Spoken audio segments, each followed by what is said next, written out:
கர்த்தருடைய பரிசுத்த நாமத்திற்கு மகிமை உண்டாகட்டும். இந்த நாளிலும் சங்கீதம் 16வது சங்கீதம் அதனுடைய 5வது வசனத்தை நாம் தியானிக்க போகிறோம். கர்த்தரின் சுதந்திரமும் என் பாத்திரத்தின் பங்குமானவர், என் சுதந்திரத்தை தேவரீர் காப்பாற்றுகிறீர். பிரியமான தேவ பிள்ளைகளை, தாவீது சொல்லுகிறான், கர்த்தர் என்னுடைய சுதந்திரம் என்று சொல்லுகிறான். தேவரீர் என்னுடைய பாத்திரத்தின் பங்கு என்று சொல்லுகிறான். பிரியமான தேவ பிள்ளைகளை, இன்றைக்கு நம்முடைய சுதந்திரமாய் இருப்பது என்ன? தாவீதை போல கர்த்தரை நம்முடைய வாழ்க்கையில சுதந்திரமாய் கொண்டிருக்க வேண்டும். அவரே நம்முடைய பங்காய் இருக்க வேண்டும்.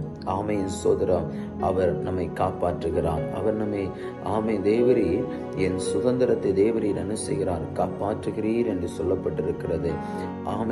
யார் ஆண்டவரை தன்னுடைய சுதந்திரமாய் தன் வாழ்க்கையில கொண்டிருக்கிறார்களோ அவர்களை ஆண்டவர் காப்பாற்றி நேர்த்தியான இடங்களிலே ஆண்டவர் நம்மை நடத்துகிறார். என்னுடைய அடுத்த வசனம் சொல்லுகிறது, நேர்த்தியான இடங்களில் எனக்கு பங்கு கிடைத்தது, சிறப்பான சுதந்திரம் எனக்கு உண்டு. யார் கர்த்தரை தன் சுதந்திரமாய் கொண்டிருக்கிறார்களோ அவர்களை நேர்த்தியான இடங்களில ஆண்டவர் நடத்துகிறார். நேர்த்தியான பங்குகளை ஆண்டவர் அவர்களுக்கு கொடுக்கிறார். நேர்த்தியான கிருபைகளை ஆண்டவர் அவர்களுக்கு அருளுகிறார். இன்றைக்கும் இந்த காலை வேளையில கர்த்தரை நம்முடைய வாழ்வில் சுதந்திரமாய் கொண்டிருக்க வேண்டும். அவரே நம்முடைய சுதந்திரமும் நம்முடைய பங்குமாய் இருக்க வேண்டும்.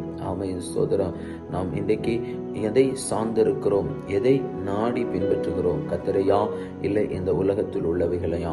உலகத்தில் உள்ளவைகளிலேயும் உலகத்தில் உள்ளவைகளிலும் நீங்கள் அன்பு கூறாதிருங்கள் என்று பைபிள் சொல்லுகிறது. ஆகவே நம்ம எல்லாவற்றிலும் கர்த்தரை சார்ந்து வாழ்வோம், கர்த்தரை சுதந்திரமாய் கொள்வோம். தேவன் நம்முடைய வாழ்க்கையில மகிமையான காரியங்களை செய்வார். ஜெபிப்போமா?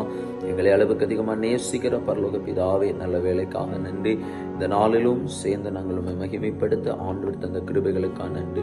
இந்த நாளை ஆசீர்வதிங்க, தேவைகளை சந்தித்து கொடுங்க, சமாதானத்தை கொடுங்க, சந்தோஷத்தை கொடுங்க, மேலான மகிழ்ச்சியை ஒவ்வொரு குடும்பங்களிலும் கொடுத்து ஒவ்வொருவரையும் ஆசீர்வாதத்தோடு நடத்தும். இயேசுவின் நாமத்தில் தருகிறோம் நல்ல பிதாவே.